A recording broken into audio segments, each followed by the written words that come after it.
The Newsround on Off the Ball. With Gillette. Put your best face forward with our new and improved razors. This is News Talk. You're very welcome along. So lots going on in the show this evening. Dan McDonnell is going to join us this hour. A brilliant night for Bohs last night. And Jack Grealish to Man City is happening. 100 million sterling. Thank you very much. A British transfer fee record. So Dan is on the way this hour. We'll be talking to Jack Woolley as well. Really impressive 22-year-old. Taekwondo Olympic hopes dashed last week. The first Saturday of the Games, really. I think a lot of us heard the devastation in Jack Woolley's voice as he tried to make sense of losing his opening fight when he was very much there to win a medal, if not gold. So Jack's going to join us this evening and give us his thoughts on it all.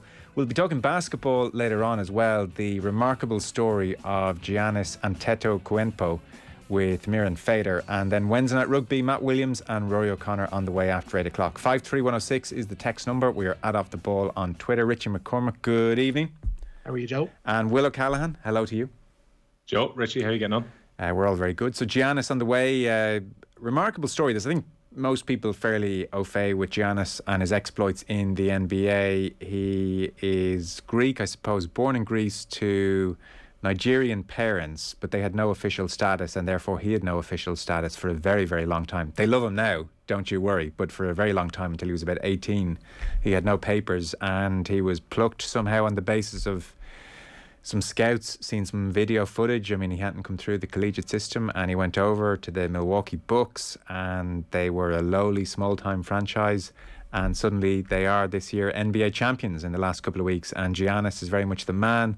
And so Miran Fader is going to join us. She's been writing a book about him for like the last year, and that they went and won the NBA title in the last couple of weeks as the book has been released is a major bonus. So we're looking forward to that chat. That is on the way. Olympics obviously ongoing, Will. Just in case, by the way, you were in any doubt about the IOC and how they see the games and frankly just how their priorities are very much in order, I just clicked on a story there. I hadn't seen it until just now. So Jamaica's Elaine Thompson-Herah won 2 gold medals. She won gold in the 100 metres and the 200 metre dash as well. And so she was very happy. She put it up on Instagram. She had some pictures of like her family celebrating her gold medals and some clips of the races, and was promptly banned by Instagram because you can do a lot of things. You cannot share footage of the Olympic Games without the IOC say so. So she was kicked off Instagram for 2 days, Will. You got to love the Olympics. It's the quickest way to get banned on social media. Either the IOC, FIFA, UEFA are pretty good at handing out strikes along the way if you put up copyrighted footage as well. You can do all manner of other things. You can abuse people all you want on social media. You'll probably just get a warning. But put up copyrighted footage and your account will very swiftly be put into the bold corner, as happened there. So, yeah, I mean, you'd feel for the athletes because quite a few of them, either them or their social media team, make up clips which have a bit of the footage in it, understandably. Sometimes shoddily filmed, possibly with a camera up to a TV, but still it kind of makes part of the scene as well. And the IOC won't win any friends, but at the same time they will feel that their copyright is worth maintaining in the most litigious way possible. And so therefore it doesn't matter if you're the athlete that makes the memories belong to the IOC, Joe, and if you go over that line they will get you stung. They will let you share broadcaster footage, which the broadcasters have paid lots of money for. So if you want to put NBC all over your Instagram, they're okay with that. Great people at the IOC. This is the Olympic spirit. But Richie McCormack, I'm simply trolling you here by not getting to the top story. Amazing stuff. Bohs 2-1 winners against PAOK last night at the Aviva Stadium. They were 2-0 up. They go to Greece, obviously, for the second leg. It's an extraordinary achievement. Dan McDonnell's going to be on later on, and we had a bit of a chat earlier, Dan and I, and he was saying this is a really young Bohs team, not a really good young Irish players, a few foreign players thrown in as well, and very technical team, and they're doing obviously extraordinarily well and doing very well in Europe in particular and suited to Europe. This is still, though, a huge achievement. Like, if you compare the wage bills of PAOK, who were the Greek champions in 2019, somewhere between 30 and 40 times the wage bill at Bohs. So that kind of puts last night into a touch of context. Yeah, and I think PAOK are like 70-something in the FIFA coefficients, and Bohs languishing in the low 300s. What they achieved last night is utterly remarkable. It's probably their best home victory in Europe since 1984 when they beat Rangers at Dalymount Park. Probably the best European result since, I don't know, the 1-0 away to Kaiserslautern or the win away to Aberdeen during the days of Roddy. It was fantastic. And to be honest with you, I was very, like, for all of the wanting to lead with it and all that kind of stuff last night, I was very sceptical of their ability to pull off a result. And the first 5 minutes had me very worried last night, because PAOK, technically a very complete team. They're shot through at internationals. Shinji Kagawa was in there. Nelson Oliveira got the goal late on. And there are other Portuguese and Greek and Serbian internationals. Zivkovic as well is in there too. And Bohs are wobbling. And Bohs looked like this occasion and this team might get to them. But they dug in. They didn't concede in those first 10 minutes. And the goal took me a little bit by surprise, the opening goal. The second one certainly did. And to come away with a victory is just remarkable. But testament to the work that Keith Long has put in there, that Trevor Crowley has put in there too, and that the players have too. I mean, there was a brilliant tweet put out by the club earlier on today that showed that Ross Tierney and Dawson Devoy and there are others have come through Bohs underage sides that have already played in Europe. I mean, they played in the UEFA Youth League a couple of years ago, and they played against Mitchell and they played against PAOK, and they're now getting the reward for the hard work and the dedication and just the general skill that these players have. Like, there are two great players in that midfield in Ross Tierney and Dawson Devoy, who won't be long for the SSE Electricity League because they are that good. Their ceiling is really, really high. They've brought in players like you alluded to there, like Ali Coote, who has performed well. This is what they've been great at too. They've looked at players who've done well in the league and brought them in. Ali Coote is one. Georgie Kelly, who'd underperformed, I think, at St. Pat's and Dundalk up until this point, and has been a revelation this series, or this season even. So it's just been completely on the up, under no illusions of where Bohs are, because the league table bears that out more accurately than any European run will do. But this, for the club, for the money and the interest it can generate, is just amazing. Yeah. Now, you'd still probably make PAOK favourites to turn this around at home and sort themselves out and do all that. But even chatting to Dan, he's made the point a few times, and we made it again, I suppose, in our conversation, that the League of Ireland is becoming a more technical league. And unlike in previous years where very, very strong League of Ireland sides would go to Europe and play in a different way to how they might play domestically, we're now seeing League of Ireland sides play domestically in a similar way to how they might play in Europe. And they're more suited to European football increasingly. So you kind of hope, without going crazy and throwing unmeetable expectations out there, you would kind of hope that Irish teams increasingly now will compete in Europe and do okay in Europe and do well in Europe and make money out of Europe, and Irish football could take a bit of a leap, you would hope, over the next decade or so, because there is no doubt we are seeing a more technical league, a better suited league to Europe. Well, look, there's massive financial reward in terms of what Bohemians, Dundalk and Shamrock Rovers are doing currently. I think it's estimated Bohemians at this stage have earned in excess of €800,000 in prize money for the results that they've had so far. If they were to get to the playoff round, that would jump substantially again, and you're talking about more than €1 million in revenue purely from this run in Europe this season. Like, as Richie was saying, Devoy is one of the best footballers, one of the best passers that I've seen technical-wise in this league in recent seasons, and he has looked completely at home in the qualifiers so far. In fact, that kind of pace of game seems to suit his game really well. And Bohemians last night, I thought, for an hour, maybe 70 minutes, played some really good football. They did look a little bit tired in the closing stages, but I wouldn't agree with the PAOK coach who said afterwards that it was a bit of a smash and grab and that it was an unfair result. Like, I thought Bohemians were maybe unlucky not to take a 2-goal lead after the game to take to Salonika next week in front of 20-odd thousand people. It's going to be a big step up in standard, as Keith Long said. But they're the first League of Ireland team to win 4 games in a row in Europe, which is a remarkable achievement. And what a record they have at the Aviva Stadium. We wondered if it was going to be a disadvantage not to be able to play at Dalymount Park, but they've won 3 games in a row now at the Aviva. They've knocked out Dudelange, who are a very decent team who've played in the group stages of the Europa League in recent seasons. Here they are now up against a PAOK team who played in the Europa League 2 years ago as the champions of Greece. And Bohemians didn't look at all out of place last night. It was a really, really good performance, up there with, you know, your Shelburne against Deportivo, some of Dundalk's recent performances against the likes of Bate Borisov and away to Poznan. Bohemians were really, really good last night. It's not just Richie hype, I can assure you. Well, Richie has booked in his PCR test, his antigen test. He's getting on that flight. He's going to turn up in Greece one way or another. So, no, it's great. I did actually check price flights last night. Yeah. There was a brief moment of madness where I was like, how much is it? Let's just out of interest next Thursday to go to Thessaloniki. And was reasonable enough, I have to say. So there was a temptation, but I shall be ensconced here bringing the nation the latest score from the game instead. On the money side of things, Joe, I can't believe that between Richie and I, we spent €20 plus VAT to listen to Stephen Doyle of our own parish last night. Oh, and the commentary. Oh, yeah. It was very good. And sorry, it was €20 just to get the game? Tenner each. Tenner each.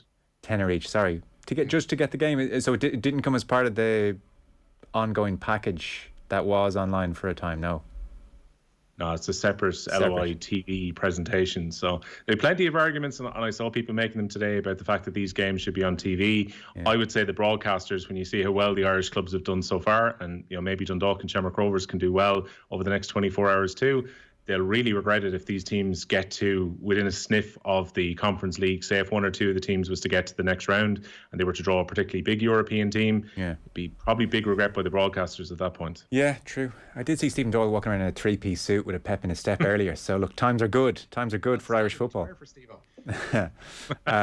The news round is brought to you by Gillette. Put your best face forward with their new and improved razors. Like I said, Dan McDonald this hour with his thoughts on Bohs last night, Rovers and Dundalk in action this week, and the Jack Grealish news. And Harry Kane, I suspect, will come up as well in our conversation. Matt Williams and Rory O'Connor after 8 o'clock. Jack Woolley after 9 is a really good interview. Spoke to Jack Woolley earlier on. He's incredibly impressive 22-year-old. So really good show coming your way this evening.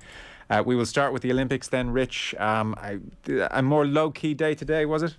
Yeah, a little bit. There was no individual show jumping medal as we may have hoped for Ireland at the Olympics today. Cian O'Connor and Kilkenny just missed out on the medal jump off due to a time fault in his otherwise faultless run. Bertram Allen and Pacino O'Meara finished 15th, and Derek Kenny and Cartel were 17th. O'Connor and Kilkenny have pulled out of Friday's team event. The 9-year-old horse suffered a nosebleed towards the end of today's round and will be rested as a precaution. Kilkenny was inspected by the on-site veterinary team and Team Ireland's chief vet as well, and returned to his stable in a comfortable state. On her Olympic debut, Tanya Watson qualified for the semi-finals of the women's 10-metre platform diving. The 19-year-old placed 16th among the 18 qualifiers, and Watson returns to the Aquatic Centre for that semi-final at 2 a.m. And Leona Maguire will go into the second round of the women's golf, 5 off the lead on level par. Stephanie Meadow begins the day on day 2, on 1 over par. Sweden's Magdalene Sagström heads the field on 5 under. Well, another world record fell at the Olympic Stadium this morning. Sydney McLaughlin shaved nearly half a second off her previous best in claiming gold in the women's 400-metre hurdles. The American sprinter ran a new world's best time of 51.46 seconds, with Dalilah Muhammad second in 51.58. An incredible race that. Bronze went to the Dutch sprinter Femke Bol, while Canada's Andre de Grasse claimed the men's 200 metres in a time of 19.62 seconds. The men's 800 went to Kenya's Emmanuel Kipkuri Korir, while Uganda's Peruth Chemutai won gold in the women's 3,000 metre steeplechase. 400 metres hurdles, Will, is where it's at. I don't know what you were watching over the last 24 hours Olympics wise. I have not seen much in the last 24 hours. I have no sense of what's been going on. Yeah, if you haven't seen them, go back and watch both the women's and men's 400 metres hurdles. Yeah, the men's extraordinary.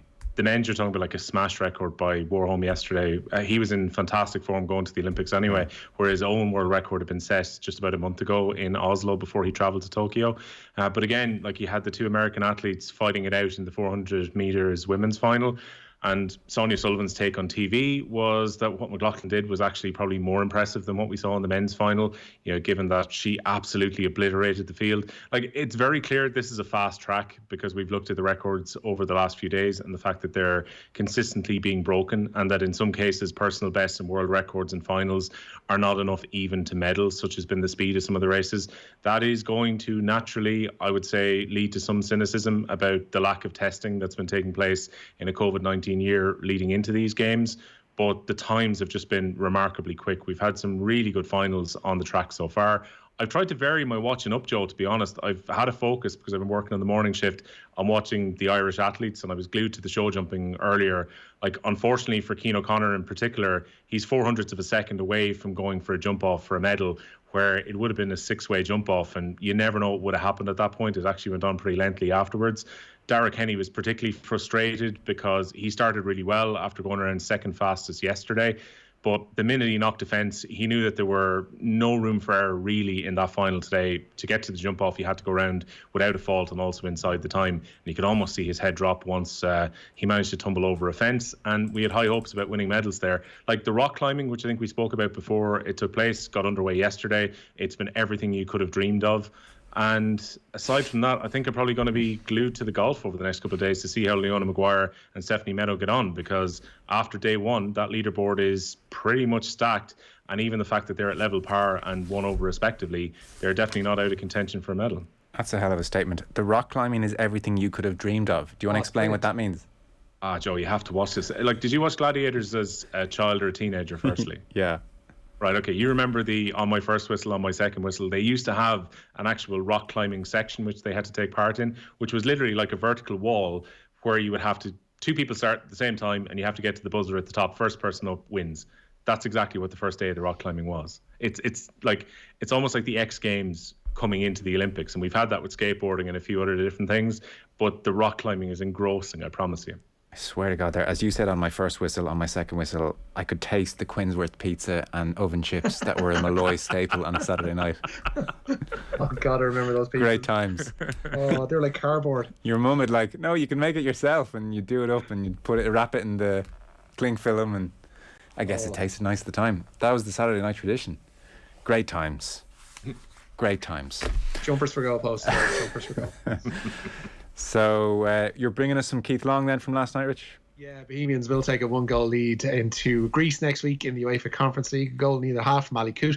Saw Keith Longside beat Greek giants PAOK 2-1 at the Aviva Stadium last night. Nelson Oliveira's late header means PAOK will be heavy favourites for next Thursday's second leg. But Long told Bohs TV he was incredibly proud of his side's performance last night. You know, PAOK are a good size. They're a well-resourced team. You know, they got lots of international players, but I think we showed our quality tonight at times. I think there's more to come in terms of performance. I think we can probably be better in the final third. You know, our decision making, our execution. You know, our final pass in the final third needs to improve, and. You know, but I can't be nothing but pleased with the boys' their performance tonight. I don't want to be too critical of them. They were fantastic, and it's a great night really for again, you know, a quick turnaround after Thursday. So more domestic action this evening. Yeah, Shelbourne can pull level on points with women's national league leaders Peamount tonight. Shell's entertaining Bohemians. Peamount 2 winners against DLR Waves last night. Elsewhere, Treaty United faced bottom side Cork City. Both of those games kick off at 7:45. And it is understood that Manchester City are closing in on signing Jack Grealish from Aston Villa for a British record transfer fee. The €117 million deal could be concluded in time for the England midfielder to play for City in Saturday's Community Shield against Leicester. Medical set to be in the works for tomorrow. The fee would surpass the €105 million Manchester United paid to re-sign France midfielder Paul Pogba from Juventus in 2016. Villa have been busy spending money today. Aside from that Grealish deal, they've signed Danny Ings in the last hour from Southampton for an undisclosed fee. The former England striker signed a 3-year contract, and Liverpool are set to pocket 20% of whatever fee has come of that deal. Joining Ings at Villa Park is the €30 million Leon Bailey, the Jamaican winger signing from Bayer Leverkusen today. Yeah, so Grealish to Man City. I note, by the way, you're going with the Euro. I mean, I would just tell you, I need it in sterling to put it into context. I need Take that soup, Joe. £100 million. I mean, you've gone with €117 million. I just feel 100 million sterling packed more of a punch, no? 117 million is a bigger number. Well, that's a fair point. I just need to reference everything in relation to Andy Cole's 7 million sterling. €7.5 million. But with and Keith Gillespie. Gillespie. Yeah. That's my starting point with every transfer where I work out what we're talking about here. Mine is still Dean Saunders, €2.9 million from Derby to Liverpool. Yeah. That's still the peak of transfer largesse. Grealish at Man City is a fairly scary thought. I would put it to you, Will, the boy could do quite well there, I think. Yeah, look, it's an amazing array of talent that they have in the final third, and Grealish only adds to that. He's the 5th most expensive player of all time when you consider the exchange rate and when you consider inflation and all that into account. I think he just nicks into the top 5 now if he is officially £100 million. Like, you could argue they already have Raheem Sterling, they've already got Phil Foden. It's almost like the England issue of where Grealish fits in. I've got a sneaky feeling that Pep Guardiola will find a place for him in that attack, though. And if they get Harry Kane as well, albeit it may mean that they have to spend the bones of 250 million to get both Grealish and Kane in, it's a scary thought. I mean, I'm sure they'll happily then at that point allow Bernardo Silva to leave the club. You know, Sergio Aguero has already left without a contract, and Harry Kane seems the perfect replacement for Sergio Aguero. And Grealish just adds to the scary options that they have. Not only would Manchester City be the runaway favourites to win the Premier League next season, but they'd have to be the runaway favourites to win the Champions League if they get both in. Yeah, it seems City and Guardiola have been hot on Grealish for a long time. So Miguel Delaney had a piece today which said that back in maybe the November series of Whoever played internationals. that game. Whenever it was, that England played Belgium, and De Bruyne was straight away texting Guardiola saying, "You have to sign this kid. You got to sign this guy." And Guardiola, it seems, equally very taken with him. Miguel said Guardiola broke one of his key rules in life, which is no football talk during golf. He broke that when he was playing with some people who'd work with Grealish to get an insight and find out where he might play. So it seems they've been gunning for him and planning for him for a time. So not surprised ultimately that move has come through. So yeah, it's a huge step up for Grealish, and that's I wouldn't necessarily buy the scary moniker that Will has given this deal, because there's a hell of a lot of work for Grealish to do to prove that he is up to that level at Manchester City. And I'm not a great arbiter in these things, but I'd need a bit of convincing that he can make that step up from Villa, because he's a big fish in a medium-sized pond, let's say, at Aston Villa. At City, there's a hell of a lot more work to do. The games are coming quicker and thicker and faster than they would have done at Villa. There's going to be a lot more expected of him, taking out of consideration the transfer fee, and he needs to settle quick. It's a big move for him. It's a big move for him, and I would have my doubts over whether he's going to hit the ground running. I just think the other side to that, lads, is that Jack Grealish has been carrying the weight of expectation of being almost a one-man creative unit for Aston Villa in recent seasons. And I think actually having a better supporting cast around him might lead to Grealish actually improving his game. Maybe it'll prove that he was better when he was the central man at Aston Villa. But I think Grealish having a chance to dovetail with the likes of De Bruyne, Sterling, all the great attacking options that Manchester City have, I think he's really well suited to the style of football that they play. And this doesn't work out too bad for Aston Villa either. Like, he leaves, they get £100 million. They've invested all pretty much already with Buendia. They've also brought in Bailey, and they've brought in Danny Ings. That's the best part of £100 million spent on 3 pretty good players that are going to upgrade positions for Dean Smith's side. It's one of those rare transfers where everyone seems to win. We'll see. I'm always sceptical. I'm just thinking Gareth Bale as soon as he said that. That's all I was thinking.